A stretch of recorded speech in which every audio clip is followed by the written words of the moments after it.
Chapter 41. The doctor was an old man, a very nice, kind-looking old man when I got him up. I told him me and my brother was over on Spanish Island hunting yesterday afternoon and camped on a piece of a raft we found. And about midnight, he must a kicked his gun in his dreams, for it went off and shot him in the leg, and we wanted him to go over there and fix it and not say nothing about it, nor let anybody know, because we wanted to come home this evening and surprise the folks. "Who is your folks?" he says. "The Phelpses down yonder." "Oh," he says, and after a minute he says, "How'd you say he got shot?" "He had a dream," I says, "and it shot him." "A singular dream," he says. So he lit up his lantern and got his saddlebags and we started. But when he sees the canoe, he didn't like the look of her, said she was big enough for one but didn't look pretty safe for two. I says, "Oh, you needn't be afeard, sir. She carried the three of us easy enough." "Oh, what three?" "Why, me and Sid and the guns, that's what I mean." "Oh," he says. But he put his foot on the gunwale and rocked her, and shook his head, and said he reckoned he'd look around for a bigger one. But they was all locked and chained. So he took my canoe and said for me to wait till he come back, or I could hunt around further, or maybe I better go down home and get them ready for the surprise if I wanted to. But I said I didn't, so I told him just how to find the raft, and then he started. I struck an idea pretty soon. I says to myself, "Spawson, he can't fix that leg just in 3 shakes of a sheep's tail, as the saying is. Spawson, it takes him 3 or 4 days. What are we going to do? Lay around there till he lets the cat out of the bag?" "No, sir, I know what I'll do. I'll wait, and when he comes back, if he says he's got to go any more, I'll get down there, too, if I swim, and we'll take and tie him and keep him and shove out down the river. And when Tom's done with him, we'll give him what it's worth, or all we got, and then let him get ashore." So then I crept into a lumber pile to get some sleep, and next time I waked up the sun was away up over my head. I shot out and went for the doctor's house, but they told me he'd gone away in the night some time or other, and warn't back yet. Well, thinks I, that looks powerful bad for Tom, and I'll dig out for the island right off. So away I shoved and turned the corner and nearly rammed my head into Uncle Silas's stomach. He says, "Why, Tom, where you been all this time, you rascal?" "I hain't been nowheres," I says, "only just hunting for the runaway nigger, me and Sid." "Why, wherever did you go?" he says. "Your aunt 's been mighty uneasy." "She needn't," I says, "because we was all right. We followed the men and the dogs, but they outrun us, and we lost them. But we thought we heard them on the water, so we got a canoe and took out after them and crossed over, but couldn't find nothing of them. So we cruised along upshore till we got kind of tired and beat out, and tied up the canoe and went to sleep, and never waked up till about an hour ago. Then we paddled over here to hear the news, and Sid's at the post office to see what he can hear. And I'm a-branching out to get something to eat for us, and then we're going home." So then we went to the post office to get Sid, but just as I suspicioned, he warn't there. So the old man, he got a letter out of the office, and we waited a while longer, but Sid didn't come.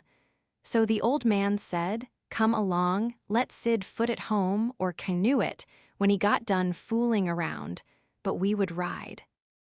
I couldn't get him to let me stay and wait for Sid, and he said there warn't no use in it, and I must come along and let Aunt Sally see we was all right. When we got home, Aunt Sally was that glad to see me she laughed and cried both, and hugged me, and give me one of them lickings of hern that don't amount to shucks, and said she'd serve Sid the same when he come.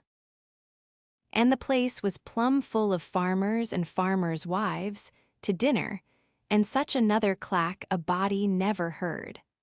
Old Mrs. Hotchkiss was the worst, her tongue was a-going all the time. As she says, "Well, Sister Phelps, I've ransacked that 'ere cabin over, and I believe the nigger was crazy. I says to Sister Damrell, didn't I, Sister Damrell? Essie, he's crazy, Essie, them's the very words I said. You all hearn me, he's crazy, Essie, everything shows it, Essie. Look at that 'ere grindstone, Essie. Want to tell me any cretur, T's in his right mind, 's a-goin' to scrabble all them crazy things onto a grindstone, Essie. Here sich a person busted his heart. Here so pegged along for 37 year. All that natural son o' Louis somebody. Sich everlastin' rubbage. He's plumb crazy, Essie. It's what I says in the fust place, it's what I says in the middle. It's what I says last all the time. The nigger's crazy, crazy Snebukudnezer, Essie. Look at that 'ere ladder made out'n rags, Sister Hotchkiss, says old Mrs. Damrell. What in the name, oh, goodness, could he ever want of? The very words I was sayin' no longer ago in this minute to Sister Utterback, she'll tell you so herself. She, look at that 'ere rag ladder, she. Essie, yes, look at it, Essie, what could he a wanted of it, Essie? She, Sister Hotchkiss, she. But how in the nation did they ever get that grindstone in there anyway? Who dug that 'ere hole? Who? My very words, Brer Penrod, I was sayin', pass that 'ere sasser o' lasses, won't ye?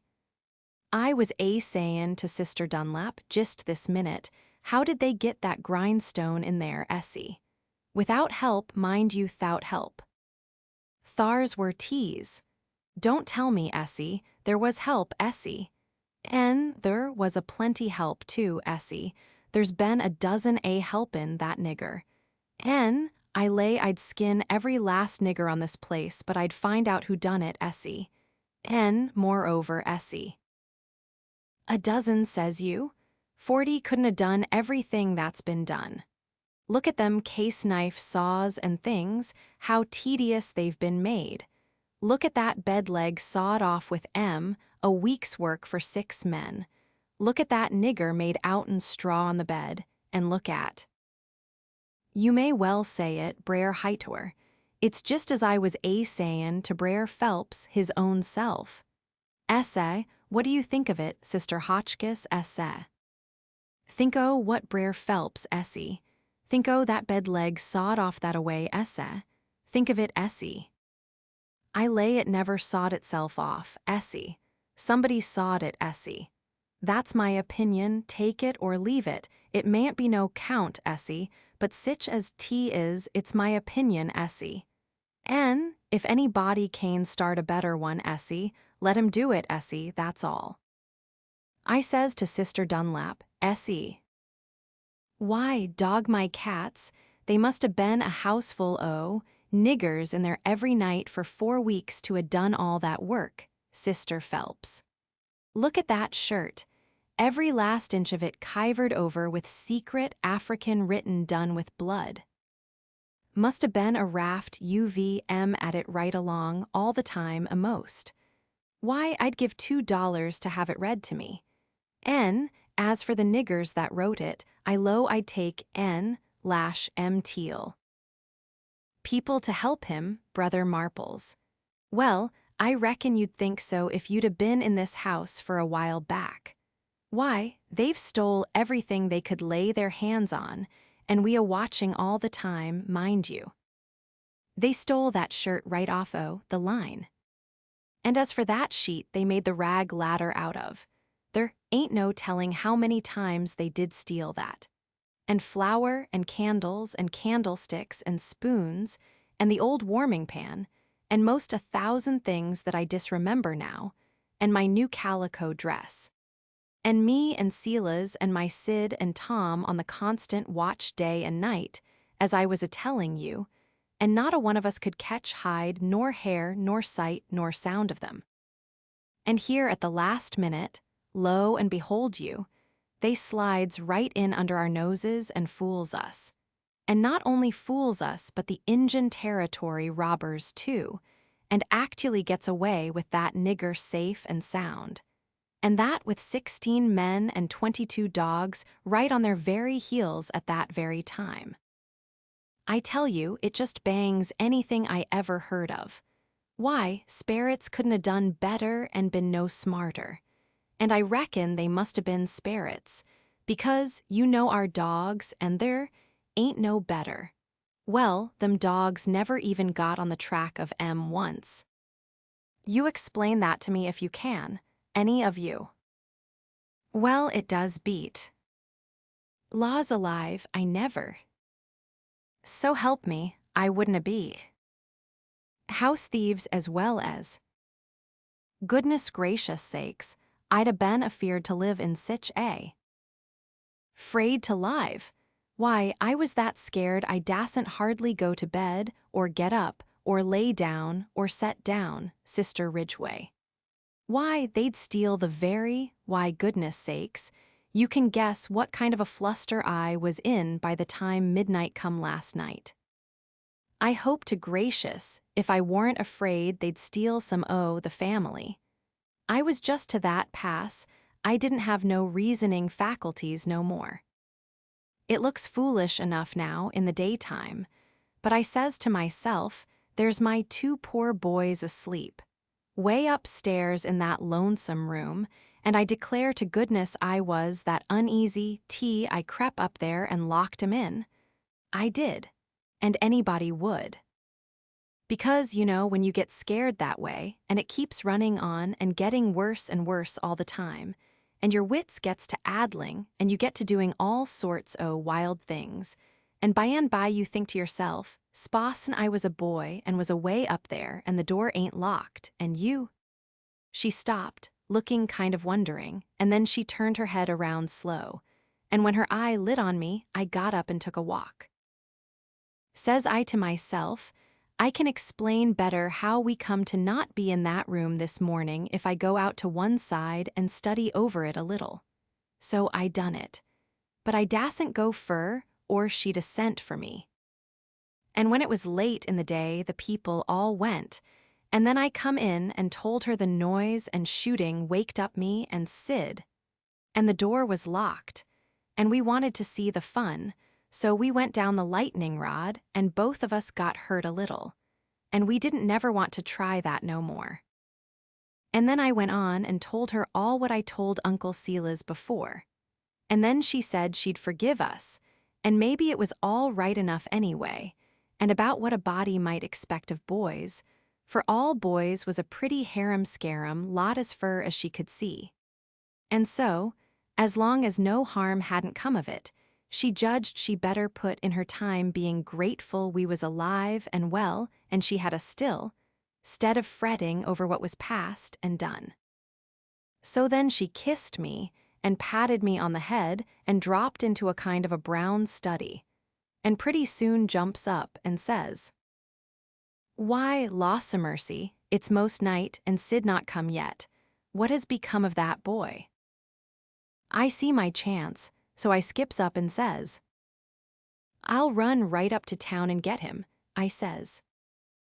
"No, you won't," she says. "You'll stay right where you are, one's enough to be lost at a time. If he ain't here to supper, your uncle'll go." Well, he warn't there to supper, so right after supper Uncle went. He come back about 10, a little bit uneasy, hadn't run across Tom's track. Aunt Sally was a good deal uneasy, but Uncle Silas he said there warn't no occasion to be. Boys will be boys, he said, and you'll see this one turn up in the morning all sound and right. So she had to be satisfied, but she said she'd set up for him a while anyway and keep a light burning so he could see it. And then, when I went up to bed, she come up with me and fetched her candle and tucked me in and mothered me so good I felt mean, and like I couldn't look her in the face. And she sat down on the bed and talked with me a long time and said what a splendid boy Sid was and didn't seem to want to ever stop talking about him. And kept asking me every now and then if I reckoned he could have got lost or hurt or maybe drowned, and might be laying at this minute somewhere suffering or dead, and she not by him to help him. And so the tears would drip down silent, and I would tell her that Sid was all right and would be home in the morning, sure. And she would squeeze my hand or maybe kiss me and tell me to say it again and keep on saying it because it done her good, and she was in so much trouble. And when she was going away, she looked down in my eyes so steady and gentle and says, "The door ain't going to be locked, Tom, and there's the window and the rod, but you'll be good, woe you? And you won't go, for my sake." Laws knows I wanted to go bad enough to see about Tom and was all intending to go. But after that, I wouldn't 'a' went, not for kingdoms. But she was on my mind, and Tom was on my mind, so I slept very restless. And twice I went down the rod away in the night and slipped around front and see her setting there by her candle in the window with her eyes towards the road and the tears in them. And I wished I could do something for her, but I couldn't, only to swear that I wouldn't never do nothing to grieve her any more. And the third time I waked up at dawn and slid down, and she was there yet, and her candle was most out, and her old gray head was resting on her hand, and she was asleep. Chapter 42. The old man was uptown again before breakfast, but couldn't get no track of Tom, and both of them sat at the table thinking and not saying nothing and looking mournful, and their coffee getting cold and not eating anything.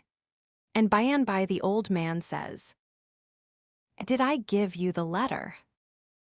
"What letter?" "The one I got yesterday out of the post office." "No, you didn't give me no letter." "Well, I must have forgot it." So he rummaged his pockets and then went off somewheres where he had laid it down and fetched it and give it to her. She says, "Why, it's from St. Petersburg. It's from Sis."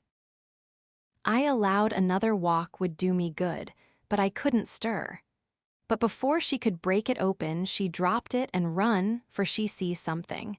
And so did I. It was Tom Sawyer on a mattress, and that old doctor, and Jim in her calico dress with his hands tied behind him, and a lot of people. I hid the letter behind the first thing that come handy and rushed. She flung herself at Tom, crying, and says, "Oh, he's dead, I know he's dead." And Tom, he turned his head a little and muttered something or other, which showed he warn't in his right mind. Then she flung up her hands and says, "He's alive, thank God, and that's enough." And she snatched a kiss of him and flew for the house to get the bed ready, and scattering orders right and left at the niggers and everybody else as fast as her tongue could go, every jump of the way. I followed the men to see what they was going to do with Jim, and the old doctor and Uncle Silas followed after Tom into the house. The men was very huffy, and some of them wanted to hang Jim for an example to all the other niggers around there, so they wouldn't be trying to run away like Jim done, and making such a raft of trouble, and keeping a whole family scared most to death for days and nights. But the others said, "Don't do it, it wouldn't answer at all. He ain't our nigger, and his owner would turn up and make us pay for him, sure." So that cooled them down a little, because the people that's always the most anxious for to hang a nigger that hain't done just right is always the very ones that ain't the most anxious to pay for him when they've got their satisfaction out of him. They cussed Jim considerable, though, and give him a cuff or two side the head once in a while. But Jim never said nothing, and he never let on to know me, and they took him to the same cabin and put his own clothes on him and chained him again, and not to no bed leg this time, but to a big staple drove into the bottom log, and chained his hands, too, and both legs, and said he warn't to have nothing but bread and water to eat after this till his owner come. Or he was sold at auction because he didn't come in a certain length of time and filled up our hole, and said a couple of farmers with guns must stand watch around about the cabin every night, and a bulldog tied to the door in the daytime. And about this time, they was through with the job and was tapering off with a kind of general goodbye cussing. And then the old doctor comes and takes a look and says, "Don't be no rougher on him than you're obleeged to, because he ain't a bad nigger." When I got to where I found the boy, I see I couldn't cut the bullet out without some help, and he warn't in no condition for me to leave to go and get help. And he got a little worse and a little worse, and after a long time he went out of his head and wouldn't let me come anigh him any more, and said if I chalked his raft he'd kill me, and no end of wild foolishness like that, and I see I couldn't do anything at all with him. So I says, I got to have help somehow. And the minute I says it, out crawls this nigger from somewheres and says he'll help. And he done it, too, and done it very well. Of course I judged he must be a runaway nigger, and there I was. And there I had to stick right straight along all the rest of the day and all night. It was a fix, I tell you. I had a couple of patients with the chills, and of course I'd have liked to run up to town and see them, but I dasn't because the nigger might get away, and then I'd be to blame. And yet never a skiff come close enough for me to hail. So there I had to stick plumb until daylight this morning. And I never see a nigger that was a better nuss or faithfuller, and yet he was risking his freedom to do it, and was all tired out, too, and I see plain enough he'd been worked main hard lately. I liked the nigger for that. I tell you, gentlemen, a nigger like that is worth $1,000, and kind treatment, too. I had everything I needed, and the boy was doing as well there as he would have done at home. Better, maybe, because it was so quiet. But there I was, with both of 'em on my hands, and there I had to stick till about dawn this morning. Then some men in a skiff come by, and as good luck would have it, the nigger was setting by the pallet with his head propped on his knees sound asleep. So I motioned them in quiet, and they slipped up on him and grabbed him and tied him before he knowed what he was about, and we never had no trouble. And the boy being in a kind of a flighty sleep, too, we muffled the oars and hitched the raft on, and towed her over very nice and quiet, and the nigger never made the least row nor said a word from the start. He ain't no bad nigger, gentlemen. That's what I think about him. Somebody says, "Well, it sounds very good, doctor. I'm obleeged to say." Then the others softened up a little, too, and I was mighty thankful to that old doctor for doing Jim that good turn. And I was glad it was according to my judgment of him, too, because I thought he had a good heart in him and was a good man the first time I see him. Then they all agreed that Jim had acted very well and was deserving to have some notice took of it and reward. So every one of them promised, right out and hearty, that they wouldn't cuss him no more. Then they come out and locked him up. I hoped they was going to say he could have one or two of the chains took off, because they was rotten heavy, or could have meat and greens with his bread and water. But they didn't think of it, and I reckoned it warn't best for me to mix in. But I judged I'd get the doctor's yarn to Aunt Sally somehow or other as soon as I'd got through the breakers that was laying just ahead of me.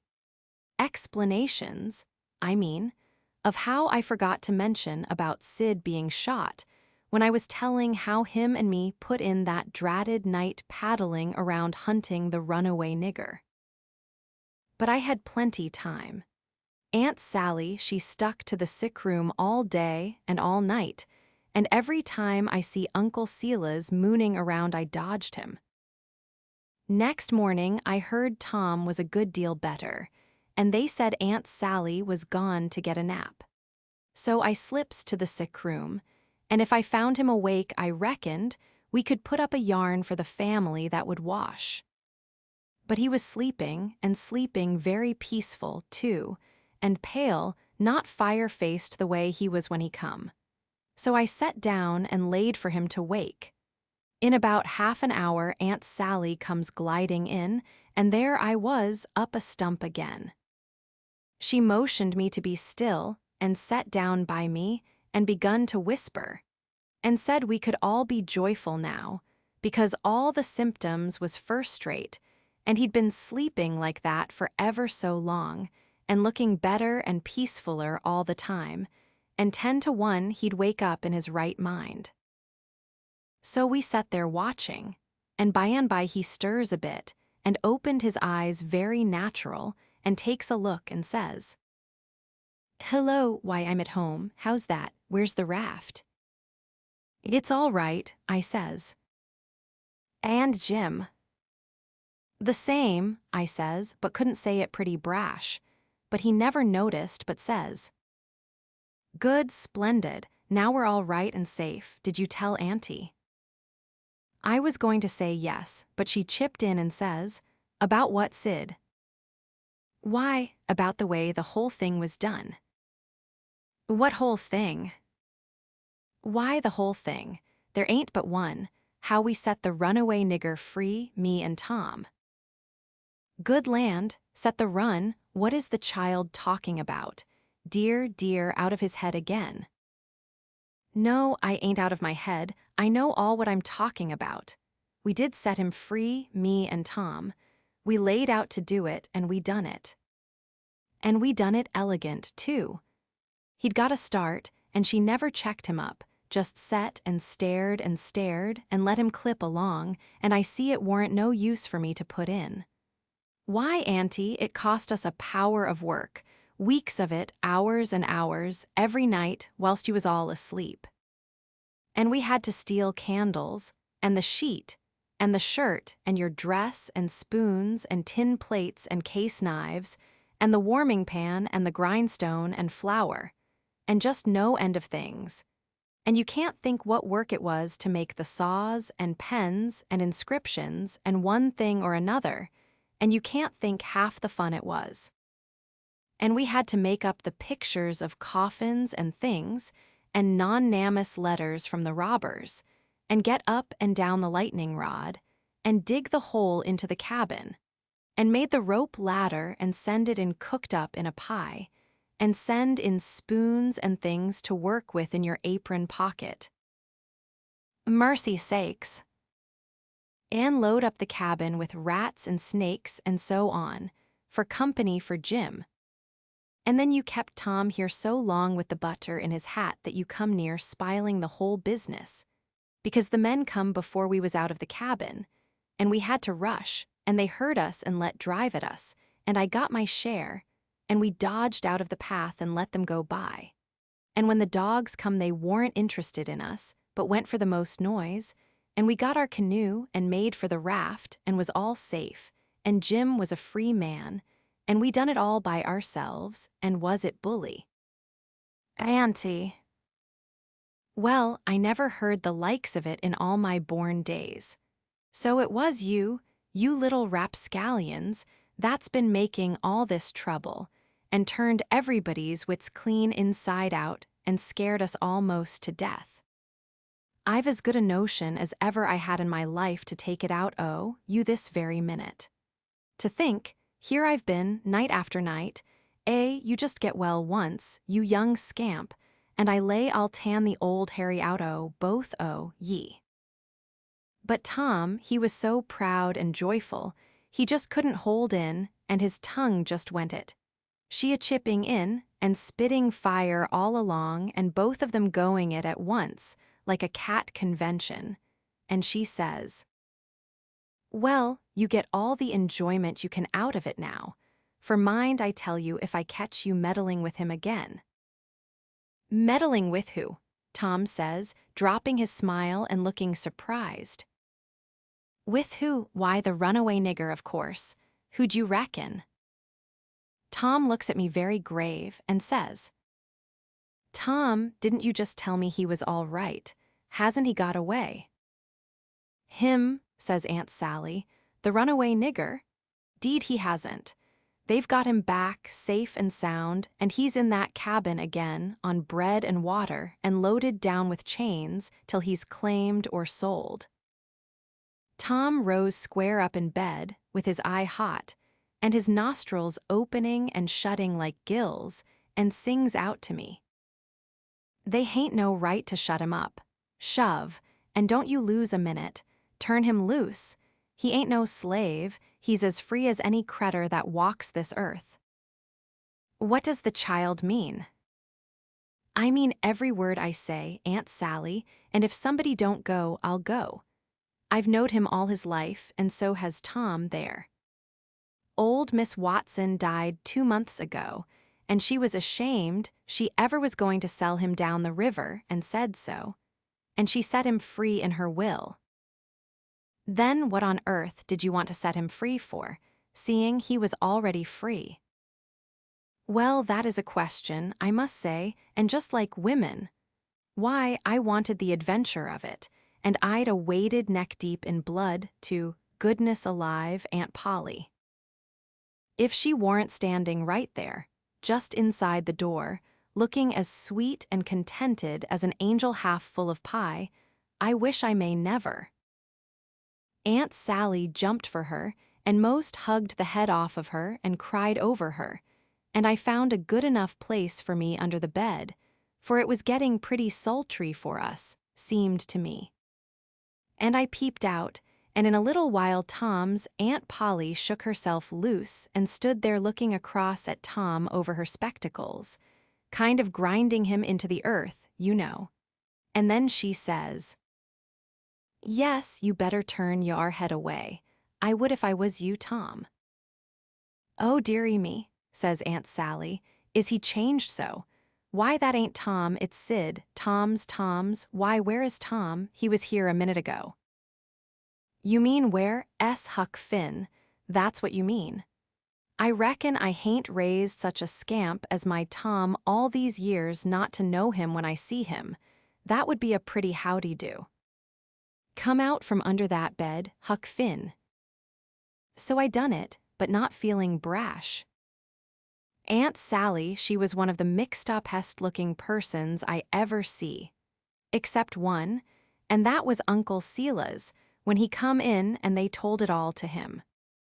It kind of made him drunk, as you may say, and he didn't know nothing at all the rest of the day, and preached a prayer-meeting sermon that night that gave him a rattling reputation, because the oldest man in the world couldn't have understood it.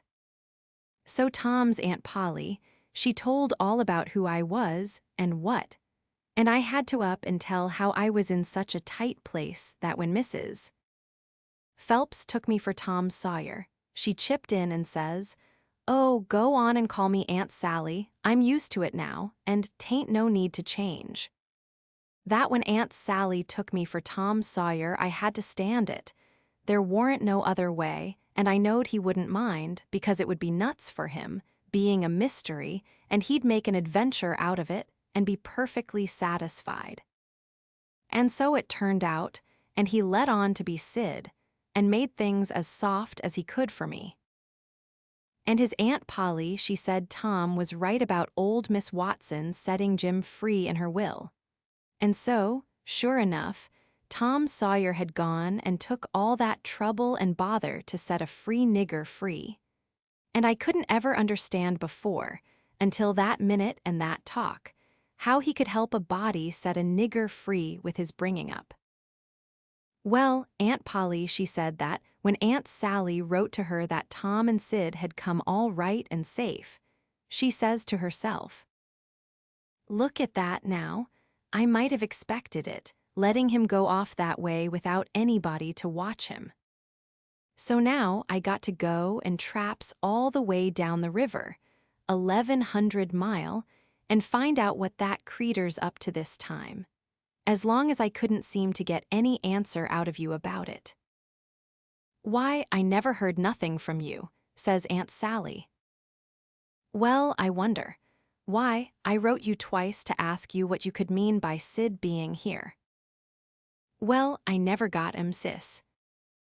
Aunt Polly, she turns around slow and severe, and says, You, Tom. Well, what? He says, kind of pettish. Don't you what me, you impudent thing, hand out them letters. What letters? Them letters. I be bound, if I have to take a holt of you I'll. They're in the trunk, there now, and they're just the same as they was when I got them out of the office. I hain't looked into them, I hain't touched them. But I knowed they'd make trouble, and I thought if you warn't in no hurry, I'd. Well, you do need skinning, there ain't no mistake about it. And I wrote another one to tell you I was coming, and I s'pose he. No, it come yesterday. I hain't read it yet, but it's all right, I've got that one. I wanted to offer to bet $2 she hadn't, but I reckon maybe it was just as safe to not to. So I never said nothing. Chapter 43. The first time I catched Tom private, I asked him what was his idea, time of the evasion. What it was he'd planned to do if the evasion worked all right, and he managed to set a nigger free that was already free before.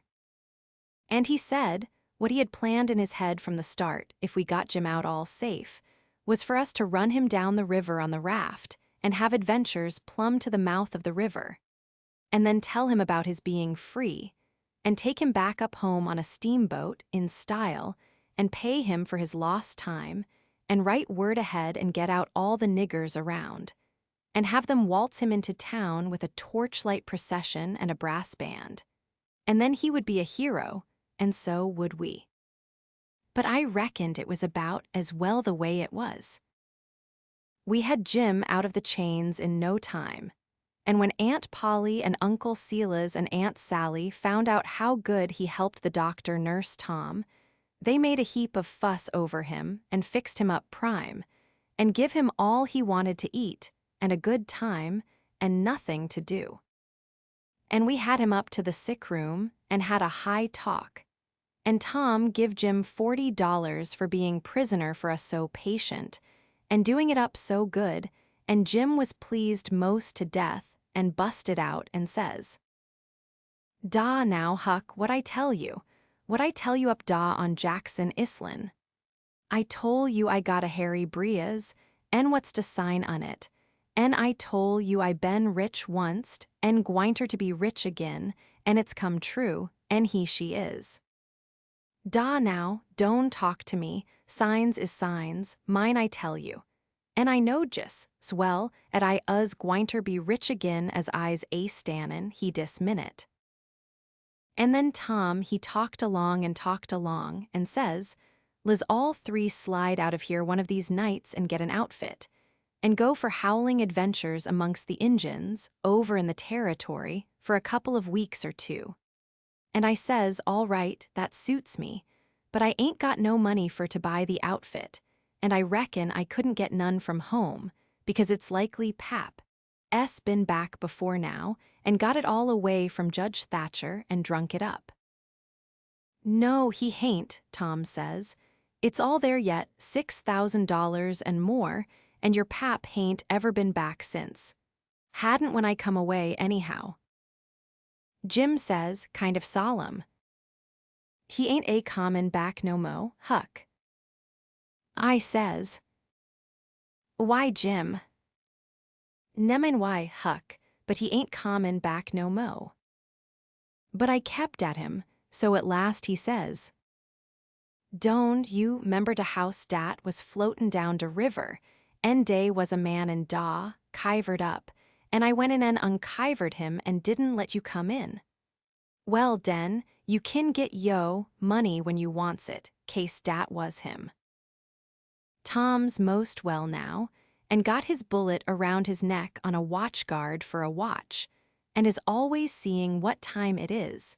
And so there ain't nothing more to write about, and I am rotten glad of it, because if I'd a knowed what a trouble it was to make a book I wouldn't a tackled it, and ain't going to know more. But I reckon I got to light out for the territory ahead of the rest, because Aunt Sally she's going to adopt me and civilize me, and I can't stand it. I been there before. The end. Yours truly, Huck Finn.